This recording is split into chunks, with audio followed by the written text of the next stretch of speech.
In-N-Out isn't just a burger joint, it's a cultural phenomenon. With no flashy marketing or rapid expansion, it's built a cult-like following by doing things differently. But how did it grow from a single stand into a West Coast legend? Today we're looking at the business behind the burger. Let's go.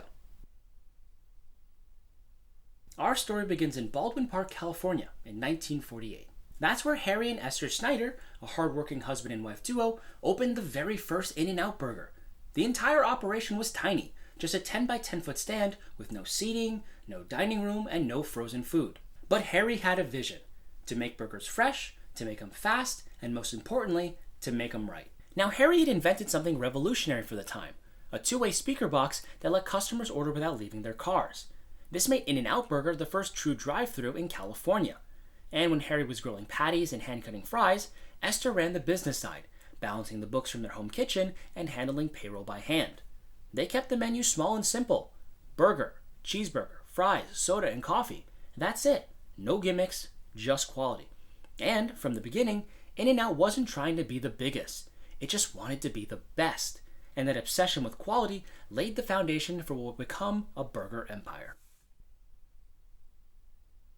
After the success of their first burger stand, In-N-Out Burger began to slowly expand across Southern California, but they did it differently. While other chains chased rapid national growth, the Snyders focused on quality over quantity. Harry believed that quality would suffer if they grew too fast, so each location was built within driving distance of the Baldwin Park headquarters so that they could deliver fresh ingredients daily.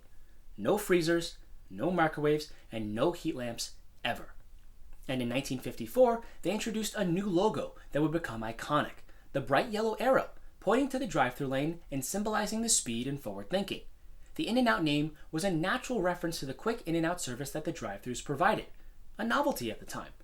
And by 1976, there was just 18 In-N-Out locations, all in California, but each one very profitable, consistent, and popular. Unfortunately, in that same year, founder Harry Snyder passed away, and his son Richard Snyder took over at the age of 24. Now, Richard brought new energy to the business, and under his leadership, In-N-Out expanded even further while sticking to its roots, because Richard insisted on the following: company-owned stores only, no franchises, paying workers above minimum wage, and maintaining the same simple menu. Now, Richard also oversaw the creation of In-N-Out University, a training center for store managers, and he also helped introduce the crossed palm trees seen outside many locations, which was a playful nod to his favorite movie, It's a Mad, Mad, Mad, Mad World.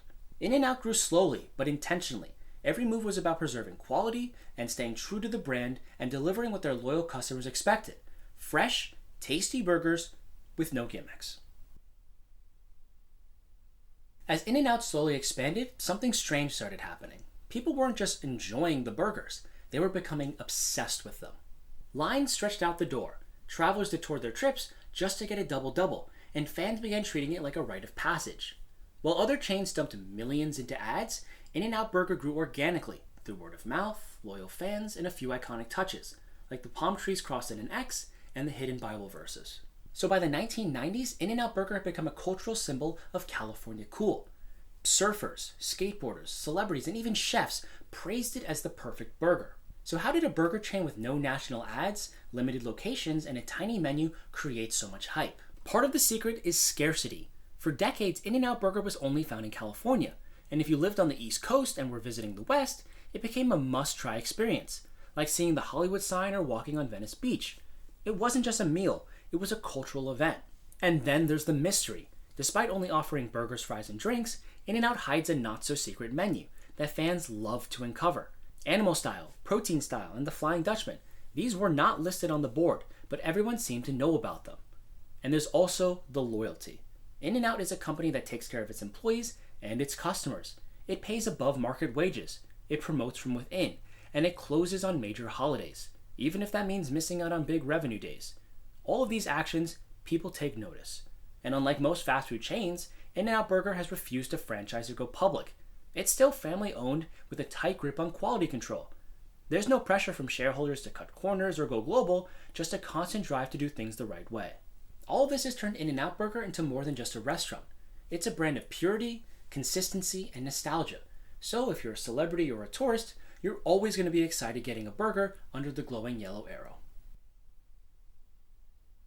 But behind the palm trees and perfect burger, In-N-Out Burger faced its fair share of unfortunate heartbreak. In 1993, the company was riding high, growing slowly but steadily under the leadership of Richard Snyder, the son of the founders Harry and Esther.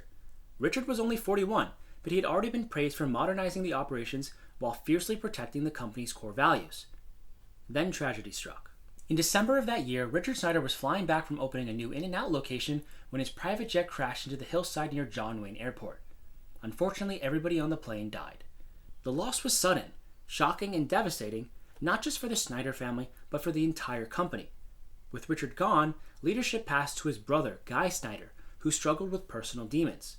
Guy battled addictions for years and tragically passed away in 1999 at just 48 years old from a drug overdose. Now within 6 years, both Snyder sons were gone. The family dreams could have easily unraveled, but they didn't. Esther Snyder, who had co-founded the company with her husband back in 1948, stepped in once again. Despite her age, she helped stabilize the operations and steer In-N-Out through a time of unimaginable loss. Then in the early 2000s, a new leader began to emerge, Lindsay Snyder, the daughter of Guy and the only grandchild of Harry and Esther. She was just 17 when her father died, and for years she stayed largely out of the spotlight. But over time, she took on more responsibility and eventually became president of In-N-Out in 2010. Now, under Lindsay's leadership, In-N-Out Burger had expanded into new states, like Texas, Oregon, and Colorado. But it never did it quickly, and it never did it carelessly, because each location was a logistical challenge. Because true to its founding, In-N-Out still refused to freeze, microwave, or outsource any of its foods. That means every restaurant must be within 300 miles of a regional distribution center to keep ingredients fresh. So before a new store can open, they often need to build entire supply chains behind it, sometimes even constructing new warehouses or meat facilities. Lindsay has often spoken about her personal struggles, with her loss, her addiction, and her failed marriages, and how her faith has helped her through it all. Her story mirrors the company's, one of resilience, reinvention, and staying true to your values through life's toughest challenges. Today, In-N-Out Burger stands as a family-run empire in an industry dominated by corporations. Even though it's been around for over 75 years, In-N-Out Burger has a little over than 400 locations, while McDonald's has over 40,000 locations. But that's exactly the point. Every new location is met with massive hype.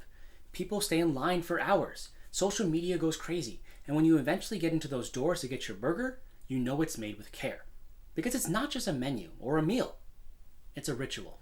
In-N-Out Burger is proof you don't need to be everywhere to be legendary. It didn't diversify into chicken nuggets, go chasing trends, or slap its name onto frozen burgers in stores. In-N-Out Burger stuck to its roots. Quality food, family values, and making people happy. One burger at a time. And with that, I'm Evan, and thanks for watching. If you liked what you just saw, then click on the video here. Also, if you haven't, like, subscribe, and hit the bell icon so you don't miss any future videos.